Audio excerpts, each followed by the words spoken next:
सर्वेश्वर तथा मन वांछित फल को देने वाला कोई वृत्तांत मुझसे कहिए।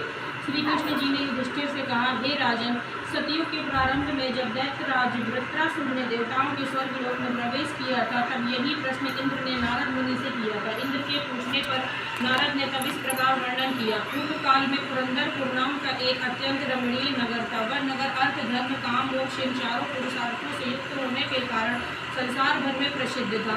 उसमें मंगलसेन नाम का एक राजा राज्य करता था। उसके चिल्ल देवी और चौल देवी नाम की रूपवती रानियां थी। एक समय राजा मंगलसेन अपनी रानी चौल देवी के साथ महल के शिखर पर बैठे थे। वहां से उनकी दृष्टि समुद्र के जल से घिरे हुए स्थान पर पड़ी।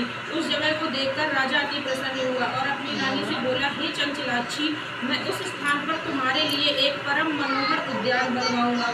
राजा के ऐसे वाक्य को सुनकर रानी ने कहा, हे कांत, आपकी जैसी इच्छा हो वैसा कीजिए। राजा ने अपने विचार के अनुसार उसी स्थान पर एक सुंदर बगीचा बनवा दिया।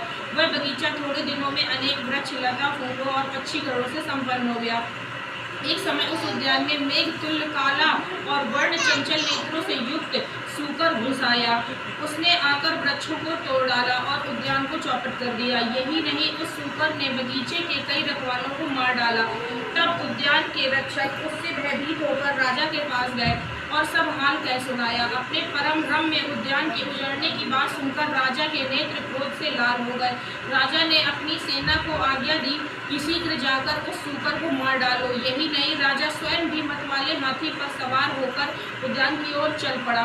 तब राजा बोले, यदि किसी की बगल से यह सूकर निकल जाएगा तो मैं उस सिपाही का सिर शत्रु की भांति काट दूंगा।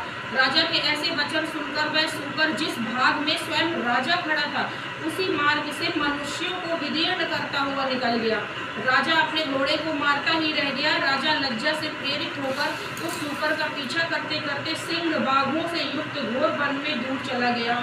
निदान सूकर से मुठभेड़ हुई और राजा ने अपने बाण से उसको वेध दिया।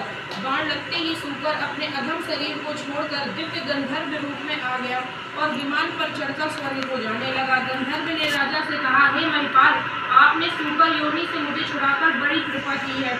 मैं चित्ररथ नाम का गंधर्व हूँ। एक समय जब ब्रह्मा जी देवताओं के बीच बैठे थे, मेरा गायन सुन रहे थे, तब मुझसे ताल स्वर की भूल हो जाने से उन्होंने रुष्ट होकर मुझे श्राप दिया था कि तू पृथ्वी पर सूकर होगा। जिस समय राजा मंगलसेन तुझे अपने हाथों से मारेगा, तब तू सूकर योनि से मुक्त होगा। सो आज वह श्राप पूरा हुआ। हे राजन, मैं आपकी कृत्य से प्रसन्न हूँ। आप भविष्य में महालक्ष्मी व्रत करके सर्वभौम राजा हो जाएंगे, ऐसा मेरा आशीर्वाद है। नारद जी कहने लगे कि और वह चित्ररथ गंधर्व राजा